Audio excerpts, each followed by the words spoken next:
Around the World segment. So excited! Amanda Land.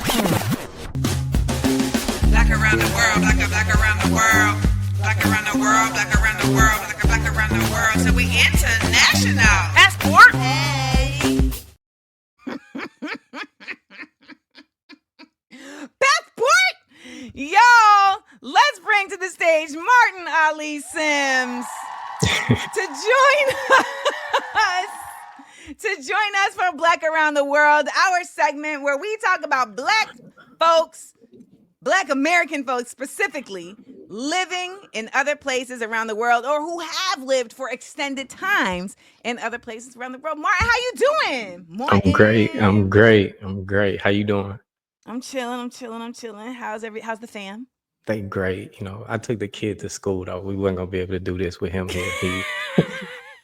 He be on the mic. What? he don't have no etiquette whatsoever.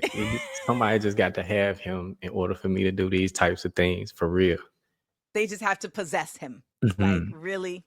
He's a daddy's boy, so he want to be wherever I'm at. So when I have to do these types of things, he just don't care about the audience. He wants me. So that's he's at the NBA press conference. Yes. So he's okay. Steph Curry's daughter at the press conference. Absolutely, that's him.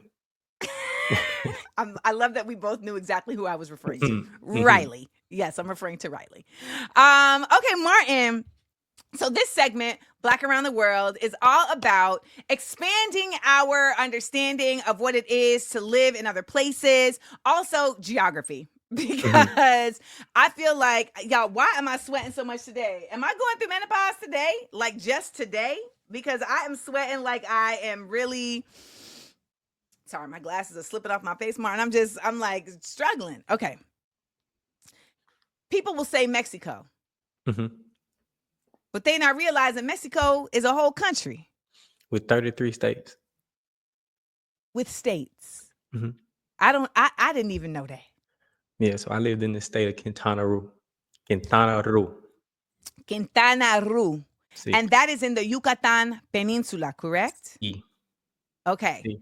So, y'all, I'm going to show you this on a map so that you can understand what we're talking about. Because this is the thing. When people think Mexico, they may just be thinking of Mexico City. They may be thinking of like Tijuana, Sinaloa, you know, I'm naming places in Narcos. But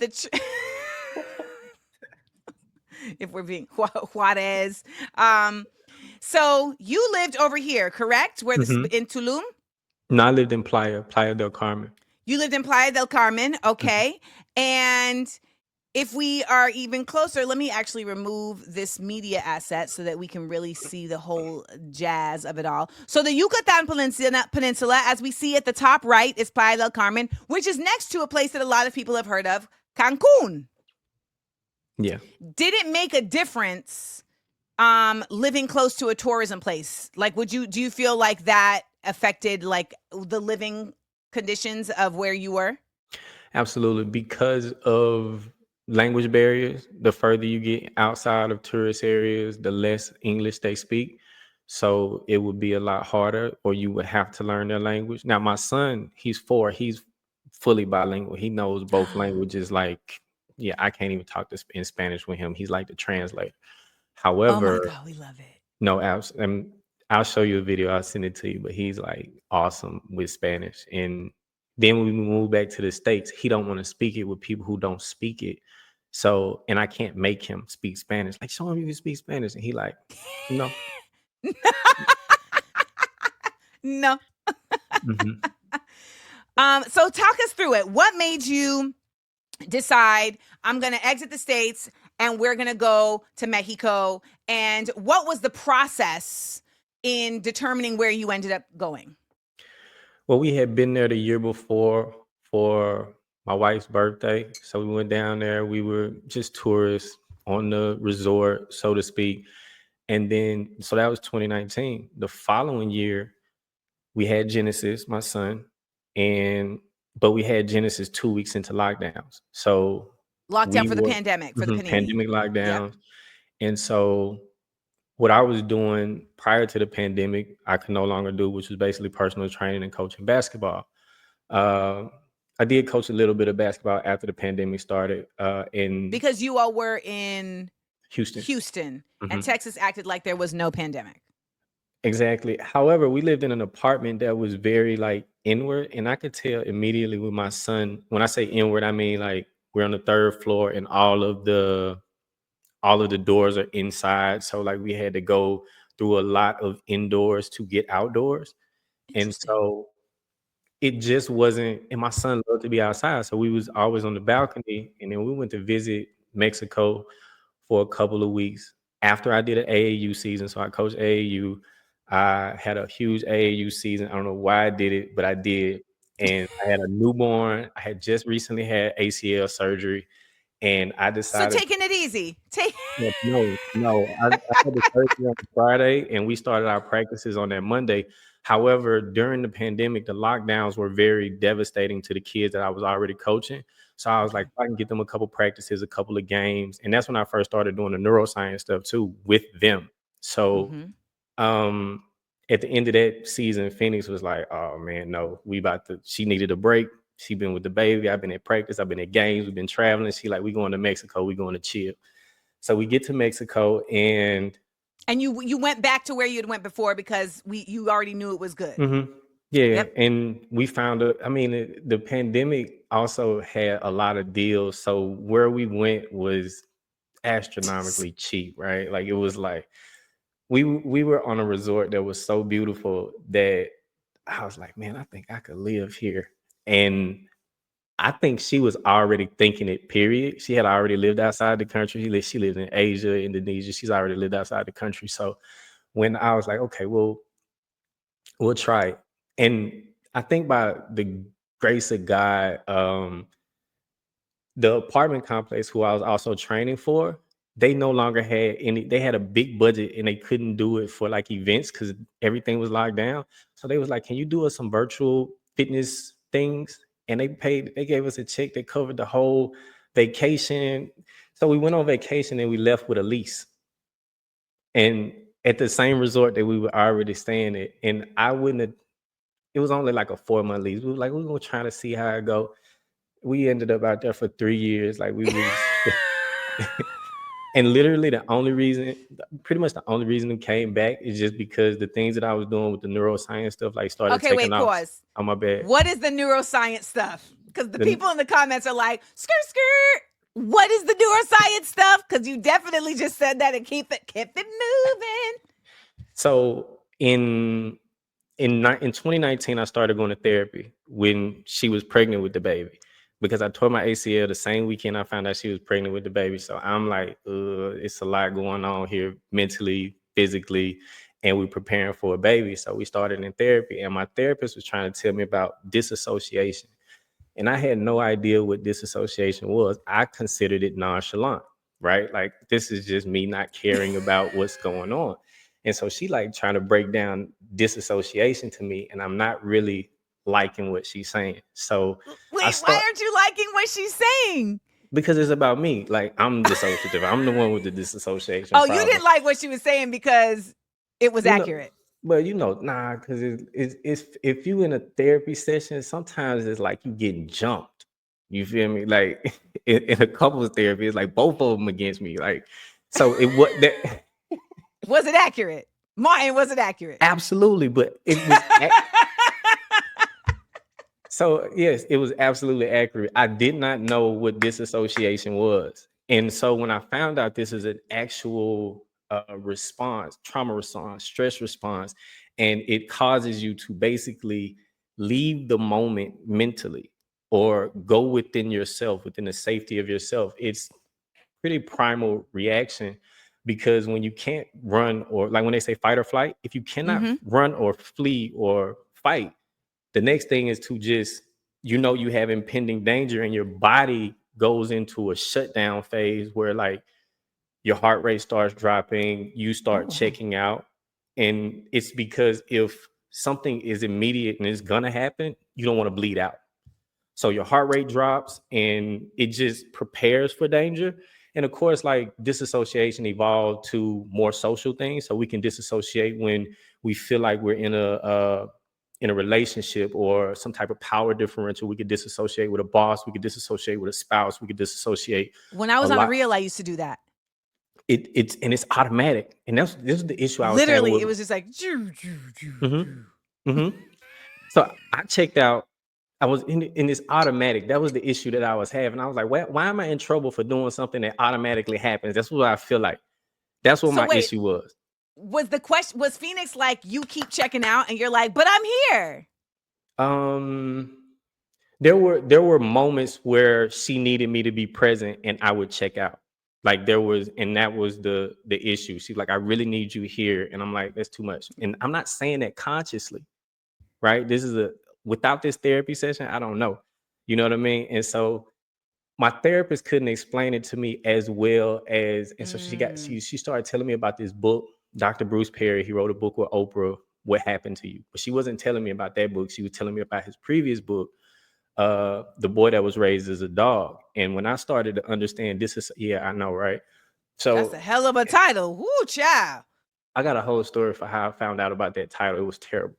But anyway, Oh, no, seriously, because okay, I go into it. I know we're talking about Black around the world, but at this point, so I come from training a client, and my therapist and Phoenix are on the phone together without me, right? Like they was not supposed to have that conversation. And so I get in the house and they're like, um, oh, we was just talking about you. Okay, that don't make me feel better either.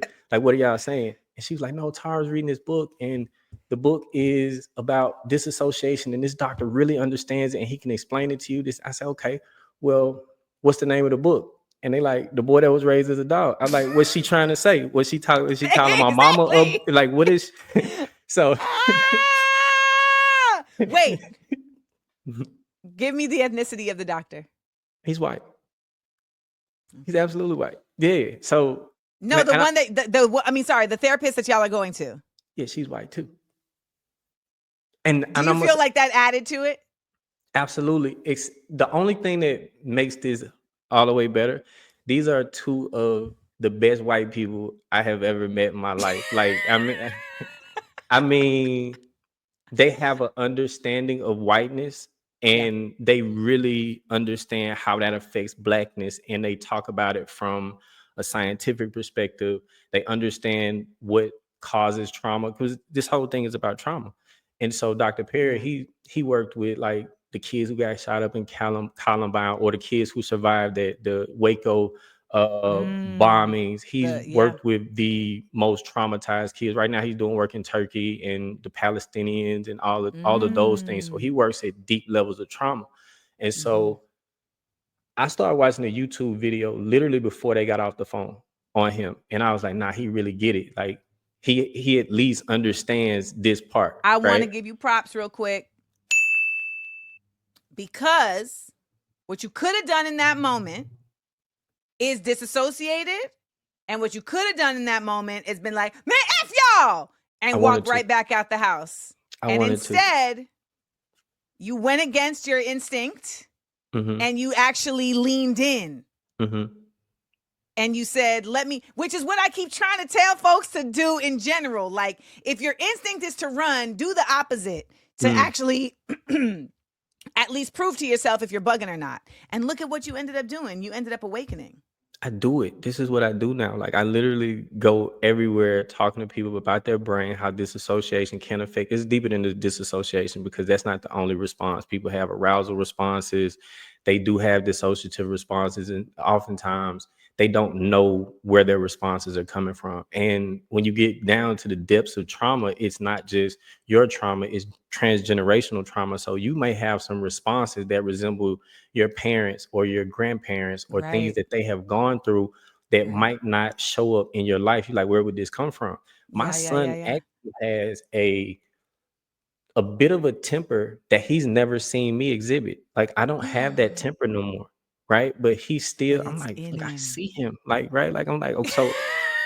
But this is the cool thing, because I got tools now that I didn't have at the time, that I can help him move through those dysregulated moments. And dysregulation is part of our vocabulary. Regulation and dysregulation being at a Child. homeostasis where you can actually have a conversation where you have your prefrontal cortex engaged in the conversation, because a lot of people shut down or they're responding out of more traumatic responses or stress Yes. responses than they Yes. are in an actual intellectual way. So Dr. Perry talks about it from this perspective. He said you want to have a conversation cortex to cortex. You know what I mean? And if you, Cortex to cortex. I because love you, how we're still talking about Mexico for the record, y'all, because all of this is context to context. absolutely, Carry absolutely. on. So I mean, because Mexico helped us regulate ourselves. It gave us a minute to not be in the battleground Oh, of America. And to be honest with you, when we actually moved out there, it was the day before the first election of Biden and Trump. So we got out. Like we was in Mexico the day that election happened when Biden won. And I just didn't want to be a part of the melee, the back and hoopla. forth. It's Yeah. always, it's always this back and forth. And I'm really I'm tired of that conversation because it becomes a every 4 year finger pointing versus a collaborative. Have you been paying attention to what I've been saying? Because you just echoing what I've been. Well, Martin, we always on the same page, so. You know how it go. So long story short, to make a long story short, I got into that. I'll say my shirt is develop, organize, process, engage. So that's dope. That's an acronym for dope. That's my company. We have to bring the language of neuroscience down to a language that we can digest, because right now it's in the clouds. Shout out to your background. So so right now that conversation is in the clouds and it doesn't reach us from to an intellectual perspective. And I'm not talking about dumbing things down. I'm talking about meeting people where they are. Yep. And so that's what it is. And so I share these information and these tools and things in a context of being able to teach through acronyms and things that people can understand. Yep. And once Digestible. it has to be, because outside of that, we will be missing out on information that they're finding out now. There's a lot of research at this point where we find that regulation and continuous regulation helps what's called neuroplasticity. We can change our lives and we can change the lives of our offspring if we are able to do enough work on our own nervous systems. Well, someone asked earlier, what does regulation mean? As somebody who was not regulated and Mhm. is now regulated, I feel like I know the answer, but you are the guest, so take it away.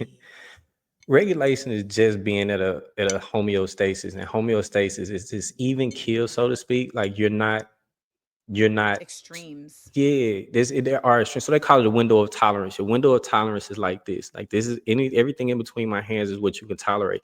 If it's above this, then it's arousal response. If it's below this, it ends up being a flight or freeze response. So if you go below the window of tolerance, you end up disassociating. You go above it, it could be a verbal lashing out. It could be literally physically doing something. And so a lot of time, what we call it crashing out though.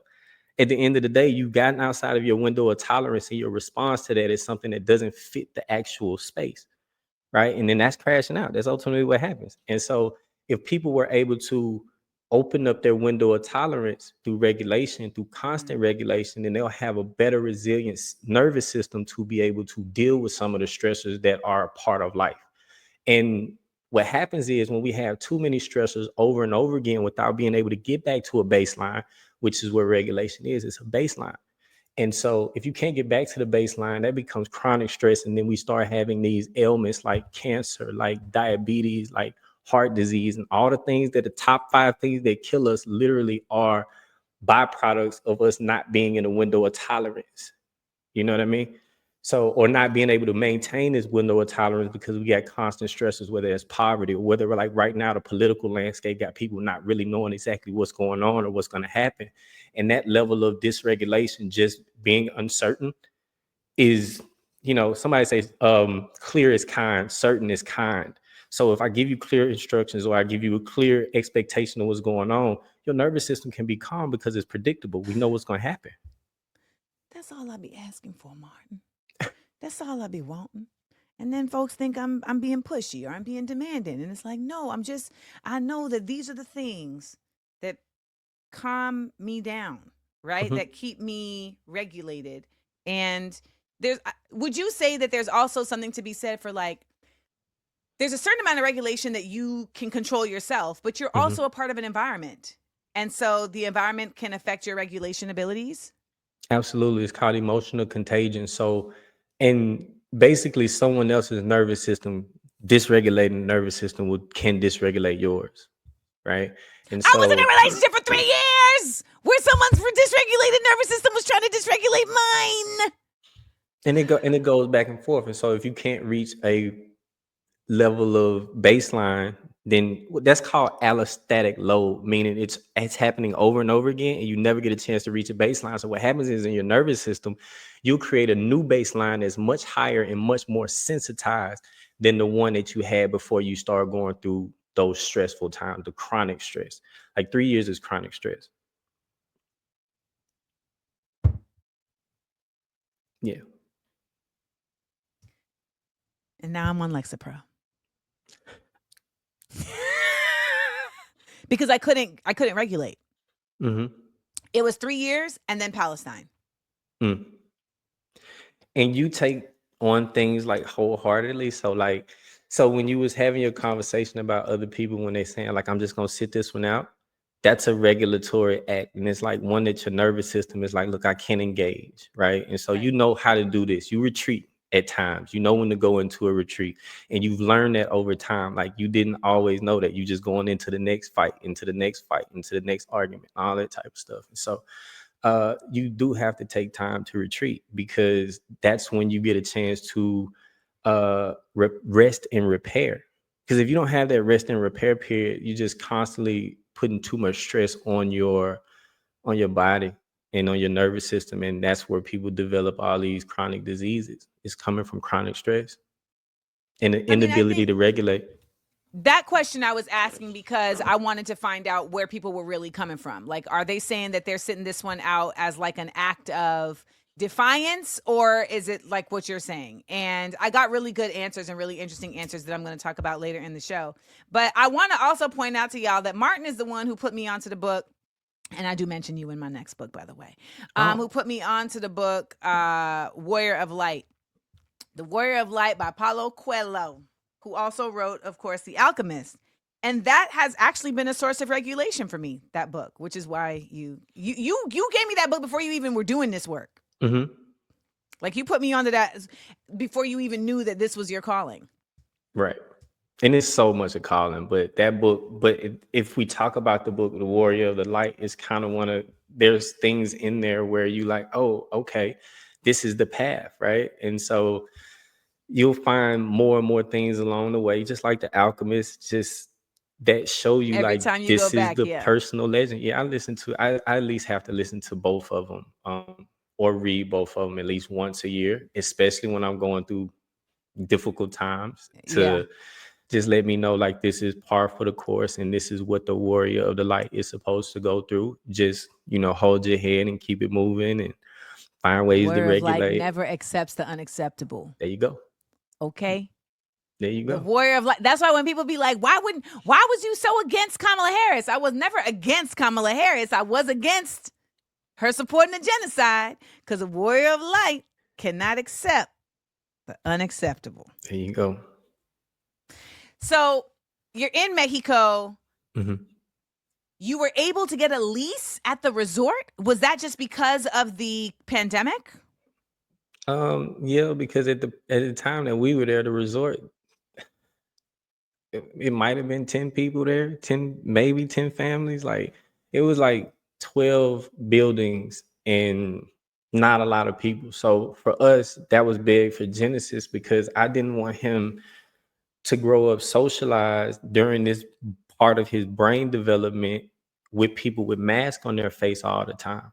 And so during that part of development, if they're not reading facial expressions and not being able to interpret what that is while their brains are developing, I think they're gonna be behind on that. And at that by the time he was born, I was like all the way into this neuroscience brain development thing. So that was as much a part of it too. So he can be outside like he liked, and then he wasn't fully socialized with masks only because we was inside their resort. Don't get me wrong, Mexico had masks, they had mask mandate too. However, when we were at the resort, we were pretty good and we had lots of space without being around too many people. So Now, did you stay there for the duration of the 3 years? nah, I wish, because I wish, like, my actual goal in life is to go back and purchase at that resort. It just, you know, we overstayed our financial welcome and we had to go somewhere where it was a little more feasible for us to be. Which also, we just, we got an older son too who is, there was not a lot of socialization for him. And So so a he lot of was the, like, yeah, and it was a vacation resort. So a lot of people would come in and vacation. He would meet friends and then they would leave in a week or two. So he had this up and down situation. yeah. So we eventually moved into a neighborhood where he met friends, started going to school down there and everything. And so it, Oh, wow. Did he pick up Spanish? nah, I think it's really far. And then this is also a brain development thing. Like, if you don't learn another language during the formative part of your brain, your Hmm. capacity to do so drops. It's not that you can't do it, you just can't do it like a kid. You know what I Yeah. mean? And so it's way too far for him being in there. So he went to a bilingual school. They taught him in English sometimes, but a lot of times it still was it was difficult for him in the school setting as well, from the language barrier perspective. But he was able to socialize, and that's what he needed at the time. And a lot of the kids during the pandemic suffered from that for a lot of the teenagers. And once we got back outside, we never went to go make those adjustments for these kids. We just felt like, oh well, we back outside and now we're good. A lot of people have not addressed what happened during the pandemic, if it was traumatic for them. And so you carry that with you. And you and when they say the body keeps the score, and so eventually you'll start having some type of ailments uh that can point back to a time where you need to go heal at that time, or what needed to be healed at that time.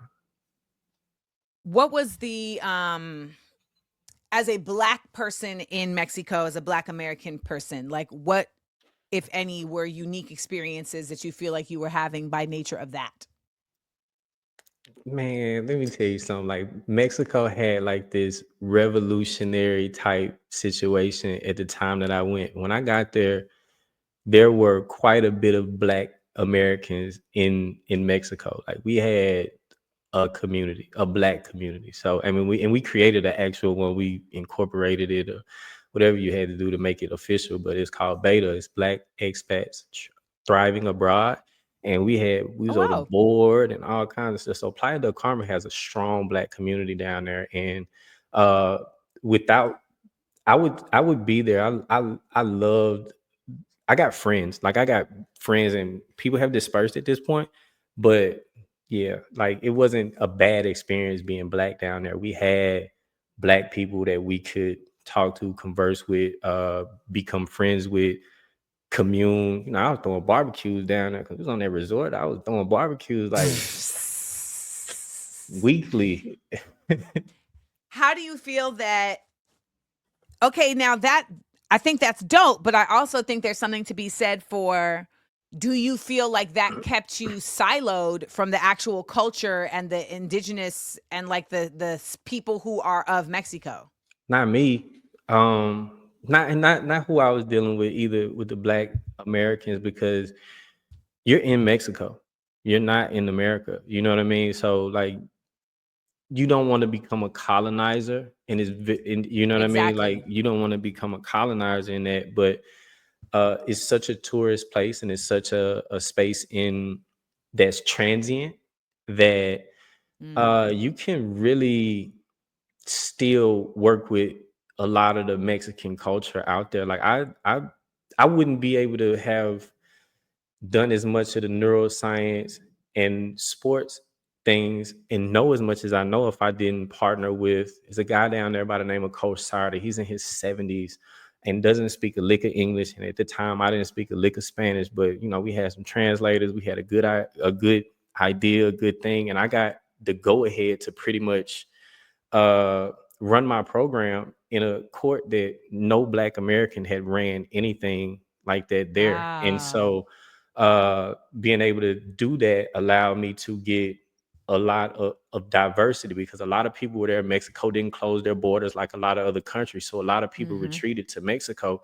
So I coach kids from Ukraine. I coach kids from the Okay. UK, Africa, Canada. People were from everywhere, and I was able to coach them from all cultures.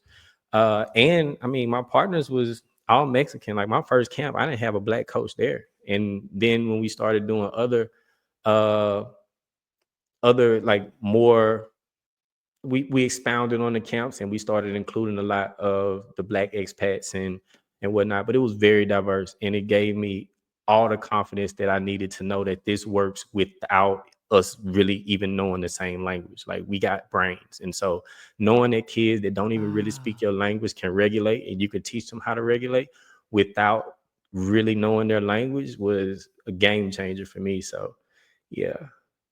I mean, it sounds though like, I mean, you said this earlier, but by being there, you got to discover other things that you wouldn't have been able to necessarily discover had you stayed in the States. Am I Without making without a doubt, like just the experience and the exposure of a different culture, different language, different way I have to go into having to go about things, because I mean you're not in America. Again, the you you have to live by the laws of the land, so to speak. And all Mhm, the laws of the mhm. land aren't written. There's some things that are just Ooh, literally, you better know how to read the pay room. attention. Yes, you Yeah, know what I mean? yeah. And I'm from those spaces in America where, I was about to say you you from Houston. You know, like you're not you from a know, little town. You from where you better know how to read the room or you could die. and I never, I all the work that I've always done has always been in the inner city. Like even if I don't stay there no more, like I'm always going back. All my programs, I could go do what I do with a suburban group of kids, but I don't. And I always end up right back in those spaces where even if I'm dropping a kid off from practice, I need to pay attention to where we at, right? You know what I'm saying? So that's, and you definitely need to do that out the country. And yeah. And then you need, that's why we put together like the networking thing that we had down there, because you really do still need community if you go somewhere else. Like you can't just be out there by yourself looking like cake.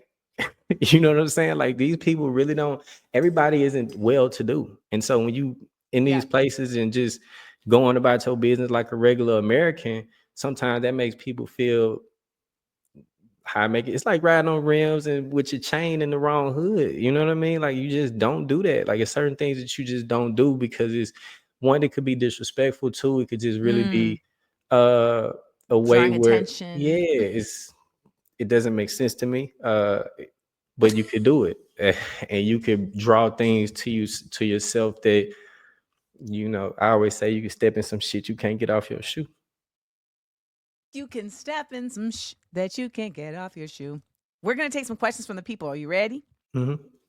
Okay.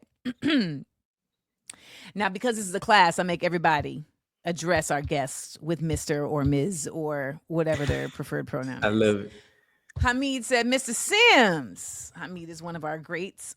Shout out to St. Louis. What has been your experience with encouraging this for Black and Brown men, and what has been the response? And I'm sure this is referring to the neuroscience. Mhm. Well, so when we first got down there, we started doing this with a flag football team, all black flag football team. We put one together, and I just feel like sports is one of those things where it can transcend belief systems and things of that nature. Like people, Mm, people who might be on two sides of a topic, both love the Eagles, they will hug each other when the Eagles win the Super Bowl. They'll put their differences aside and they have this common ground. And so I do that through sports. We did that with the Black expat group football team. And that's where we started to develop relationships. So like there's this engagement sequence. So the engagement sequence is regulate, relate, reason, right? And you must regulate first, and then you have to find some type of relatable, either topic, relatable, something relatable, before you could really get to the reasoning part of the brain, because we just, okay. humans have always been human's greatest predator. So we look at people sideways and we don't really, we got to trust you first. And Mm-hmm. so if we dysregulate it, we automatically don't trust you because we in survival mode, basically. And so if you could regulate and then relate to a person, then you could get to the reasoning faculties of their brain because you open it up. And so, yeah, like we did that with sports, and then just having a community of black men that just wanted to do things like that. They still doing Taco Tuesday, Taco Thursday. We meet up every week, a group of black men, and they are doing it. And I got some guys down there that really own it. Like I didn't even want to leave, but yeah, they know about this. I've done, as a matter of fact, before I started going public with it, I did the first time I started doing DOPE as the acronym, I did it for them. I wanted to know if I know all this neuroscience and I taught it to somebody who knew nothing, would it Right. land? And it did. And so after that, I've been out here with it. Out here with Yeah. it. Okay, next question. Kashan, another one of our Amanda Lander great ones, is a personal question. What was and or is your family of origins response to your relocation to Mexico? They thought I was crazy. I am in a way, but I think my wife is crazier than me. So, I just obliged to what she was going on. And plus, you gotta cater to her. She just had my baby during the pandemic. She had it at the house. You know what I mean? Like there was a lot going on with that. So, she needs some peace. And I just ran a whole basketball team and she ain't even really put up a fight. You know what I'm saying? She was bringing the baby to the games and stuff like that. So I'm like, yeah, we could go. But my family, yeah, they thought I was crazy, but in the beginning, but they visited me down there. They loved their experience. You understand what I'm saying? Like, so my nephews was down there. I had quite a few friends that visited me down there. So like just being able to be a I guy. tried to visit you down there, but Yeah. our time And we the missed each same other. weekend that I was moving back, I was like, she was like, I'm gonna be down there. And I'm like, we packing everything up right now. You know what I'm saying? Like, I'm gonna try to catch you, but Right. yeah. Um, so I'm glad though that they got on board. They hmm eventually got on board. All right, next question. Mr. Sims, thank you for sharing today. Was it difficult to obtain a visa to stay for 3 years?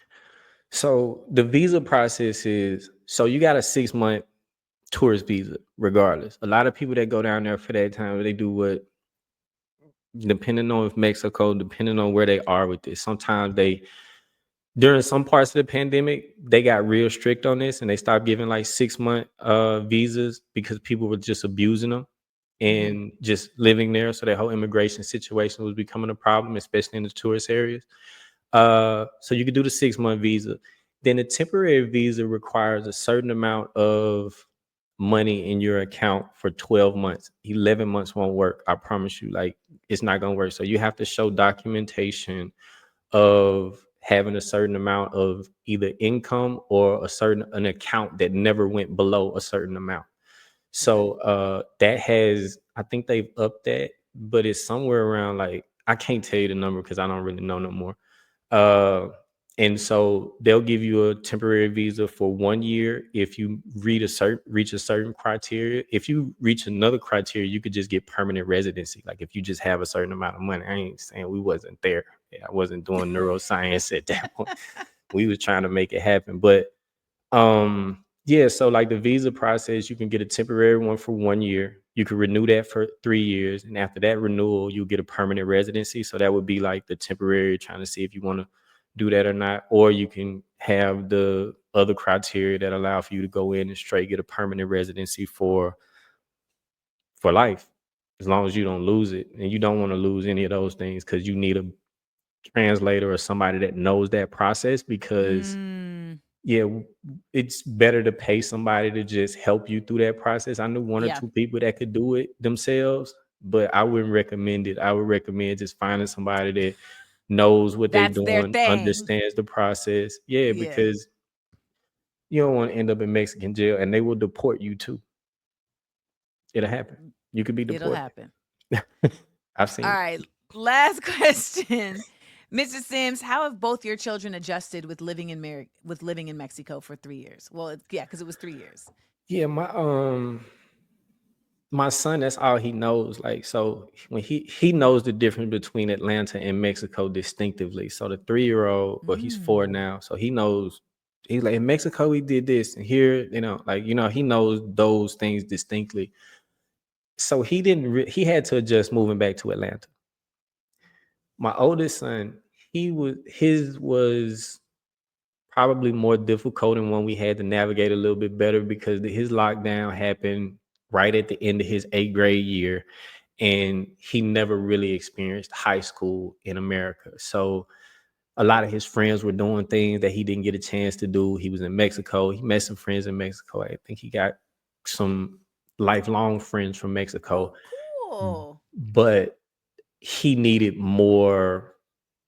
It's just kind of difficult, and I think a lot of times, like, the people with kids probably move back quicker than people who were just couples or something like that, because it's just not as many black kids there, and you're going to have to assimilate yourself into their culture, and it's not always accommodating, nor can it be, because they just don't know enough. And so you Mm. can, you know what I mean, like, it's Yeah, just yeah, yeah. it's just Yeah. not. It's foreign.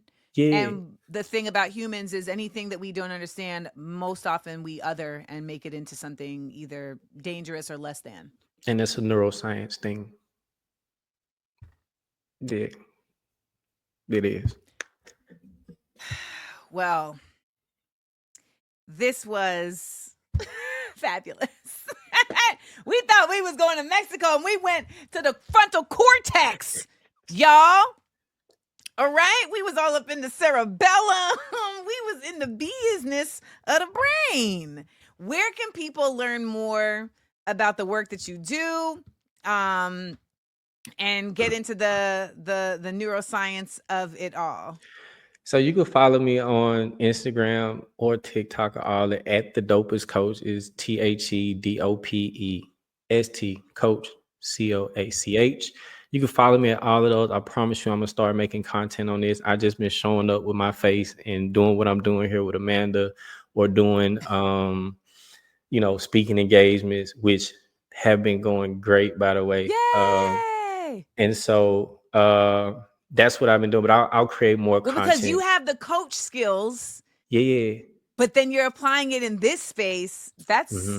necessary. Yeah. Yeah. So, and a lot of this is from the fact that I coached in AAU, and I saw so much toxicity, like, from Mm. coaches who meant well, right? Like, so, like, you could have, they get a lot of flack, like, AAU is such a toxic environment, and then I'm like, but they don't have any training, like, nobody, and they're here, right? Like, so we always talk about deadbeat dads and all kinds of stuff like that, but these coaches literally are at these practices, at these games, they're taking kids to, Committed. yeah, but they could be committed and still dangerous to kids because they don't have any training. They don't have any knowledge of that. They just got intention, and we know the difference between intention and impact, Mm. right? And so I was also the same, right? I also was the same. Like, I wasn't I don't feel like I was toxic, but I did have some toxic things before I talked to my therapist, and I talked to, and you know what I'm saying, I got into talking to Dr. Perry. And once I started realizing,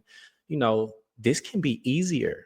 You know what I mean? Like, this can, it don't This have to life be thing. so difficult. Yeah, well, Yeah. just being able to regulate, or recognize that someone needs to regulate, and know I don't need to engage them right now. Or just having a yeah, I'm saying, so, no, knowing, same. So knowing that you can help people regulate, and then you could become a regulating force as well. And so I think that's Hmm. just one of those things where, because the power differential, and that means the person that, like, right now, Amanda, on your show, you have the power differential. So your nervous system is going to be more influential to everybody on this thing than everybody else's. So you must Mhm. stay regulated as much as you can, so other people don't get dysregulated, right? Like this, it's the responsibility of the leader. It's a give and take. I understand. I'm the It's a same. give and Like, and take. I'm passionate Sometimes, too. sometimes they be in here trying to dysregulate me, and So that and then they achieve it sometimes. a dysregulated adult cannot regulate a dysregulated child.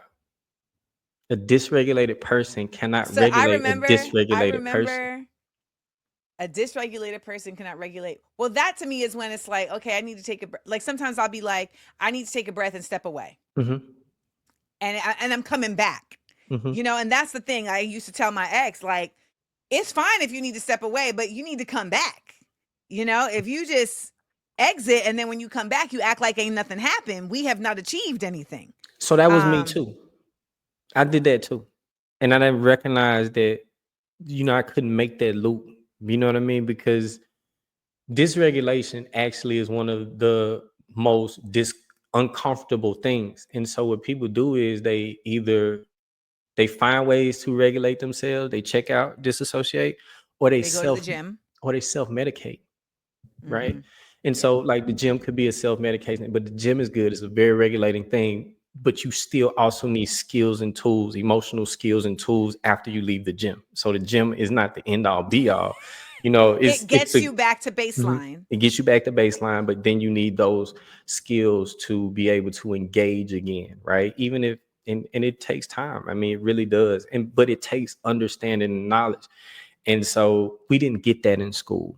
You feel me? So that's what I'm saying. Like that. That's what I'm saying. So Amanda, can you regulate us mount up? We got to understand it, right? Like, you know what I mean? Like that is the comment. I promise you. Like I am so on that song. That's it. It is my mount up. That's what I really want to be like the intro to my podcast. Speaking of podcasts, I'm doing the podcast. Can you be a guest on my podcast? Of course, right? Okay, cool. So the podcast is called Your Brain on Dope. Yeah.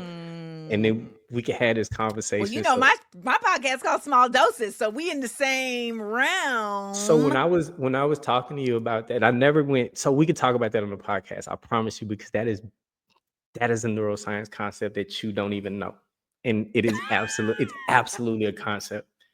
Absolutely, it's called dosing and spacing. All right, we got a lot to talk about, y'all. You got to get back to your show. Give it. I know, because we'll sit here and do a whole Small Doses episode, and I'm like, no, you got to come on Small Doses and do a Small Doses episode. But shout out to Martin Sims, y'all, for joining us for another edition of Black Around the World, and we went to all sorts of spaces and places, and we still made it back to Mexico. And this is really valid information. The goal of this segment, though, is to, at the end of the day, just encourage folks to understand that there's other places. The world is yours, and there's this very effort. There's an effort by the United. I'm mad it's a Hennessy bottle. That's when Nas was doing his Hennessy run. That's exactly what it was. It was the 50th anniversary. I never got rid of the bottle. I haven't drank Hennessy since that. And that was my last year's birthday, but I kept the bottle. So the world is yours. There you go. The world is yours. I think, though, there's a really concerted effort to scare Americans into staying in America, and particularly Americans who are of Black and brown descent. And then they end up keeping us here and then utilizing us as a part of the prison industrial crisis, as a part of a labor force that they're not going to support, et cetera, et cetera. So, I just always want to encourage people, even though when I've told people about getting passports, they said I was an elitist petty bourgeoisie. I was not. I was saying that because there's a whole world here that they don't want you to be a part of, even though they want to take parts of you and sell it to the world. Tell them get out the inner city limits. That's it. There you got it. There you go. Thank you so much, brother. We will be in touch. And tell Phoenix I said hi. I will do that. Appreciate you for having me. No doubt. Y'all, I enjoyed laughing and learning with you. Please make sure to like, comment, and subscribe. And tell your friends. Also, listen to the podcast. It's available everywhere pods are casted. Listen ad-free by subscribing to Patreon Amanda Seals. Come on and join the Seals Squad. Views from Amandaland. Live 10 a.m. Eastern, Monday through Wednesday, with content on Thursday and Friday at YouTube Amanda Seals TV. Smart, funny, and